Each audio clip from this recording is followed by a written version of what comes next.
Hi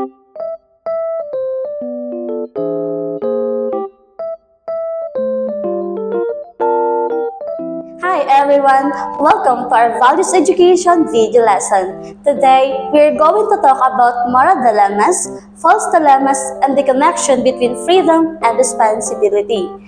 These are big ideas, but don't worry, we'll break them down with examples that you can relate in everyday life. By the end of this video, you'll understand what a moral dilemma is, how it's different from a false dilemma, the different types of moral dilemmas, and why freedom and responsibility go hand in hand. Ready? Let's begin. Let's start with false dilemma. A false dilemma is an argument that limits you to two options when in reality there are more. It tricks you into thinking that you have to pick one side or the other. But life is not that simple.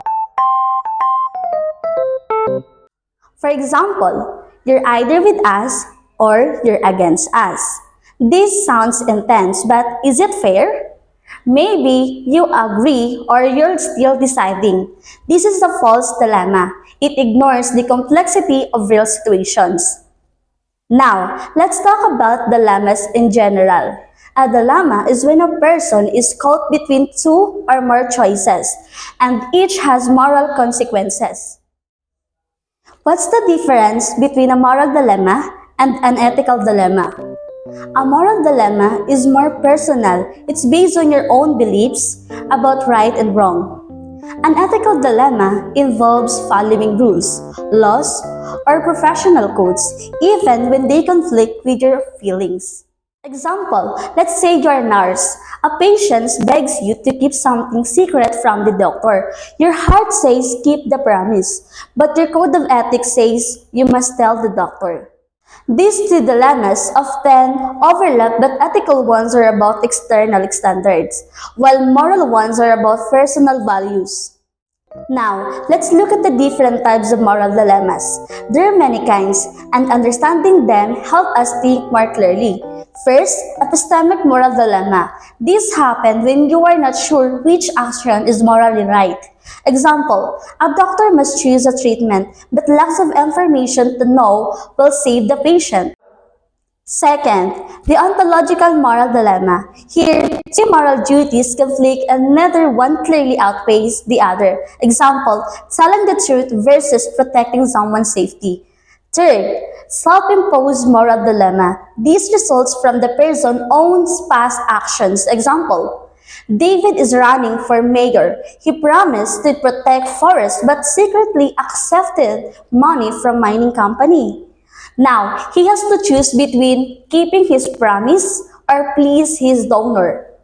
Fourth, obligation dilemma. More than one action is morally required, but doing both isn't possible. Example, you promised your siblings you'd attend the recital, but you're also needed at the relief drive on the same day. Fifth, prohibition dilemma. All the options are morally wrong. Example, a soldier ordered to harm civilians or disobey a direct command. 6. Single agent dilemma. One person faces two equally strong duties but can't do both. Example, you must comfort a grieving friend but also take care of a sick parent. You can't be in two places at once. 7th, multi-person dilemma. These involve group decisions like families or communities where agreement is needed. Example, a barangay decides whether to allow a new factory that brings jobs but pollutes the river. Now, let's connect everything to the bigger picture. Freedom and responsibility. Some people say freedom means doing whatever you want. But is that the real freedom?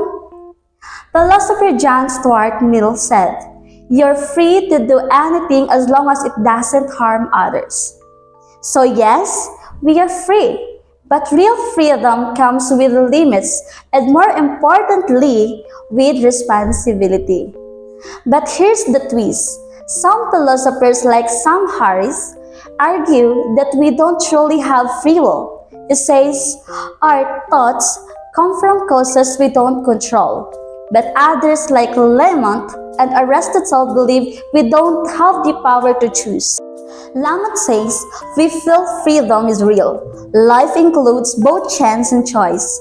And without freedom, moral responsibility wouldn't make sense. Even Aristotle believed virtue as well as evil lies in our power. We can freely choose to do good or to do harm. So what's the bottom line? Freedom isn't just about choice. It's also about being accountable for those choices. Now, let's wrap it up. Today, we learned a false dilemma tricks us into choosing between two options, even when more exist. A moral dilemma forces us to choose between equally challenging moral paths. And real freedom isn't about doing whatever we want, but doing what's right, even when it's hard. Now, let's test your understanding. Which type of dilemma is represented when someone faces two morally right choices but can't do both? A. Self-imposed. B. Single-agent dilemma. C. Ontological dilemma. Again, which type of dilemma is present when someone faces two morally right choices but can't do both? A. Self-imposed. B. Single-agent dilemma. C. Ontological dilemma. 5, 4, 3, 2, 1. The correct answer is B. Single-agent dilemma. Number 2. Is this statement true or false? A false dilemma presents only two options when more might exist. Again, is this statement true or false? A false dilemma presents only two options when more might exist. 5, 4, 3, 2, 1. The correct answer is true. Third questions. Here is the scenario. Anna discovers her cousin stole money but also knows reporting him will get him expelled. What kind of dilemma is this? Again, the scenario is Anna discovers her cousin stole money but also knows reporting him will get him expelled. What kind of dilemma is this? 5, 4, 3, 2, 1. The correct answer is ontological dilemma. Thanks for watching. Remember, in life, we all faces dilemmas, but with knowledge, reflection, and responsibility, we can make ethical choices that respect both ourselves and others. See you next time and stay kind.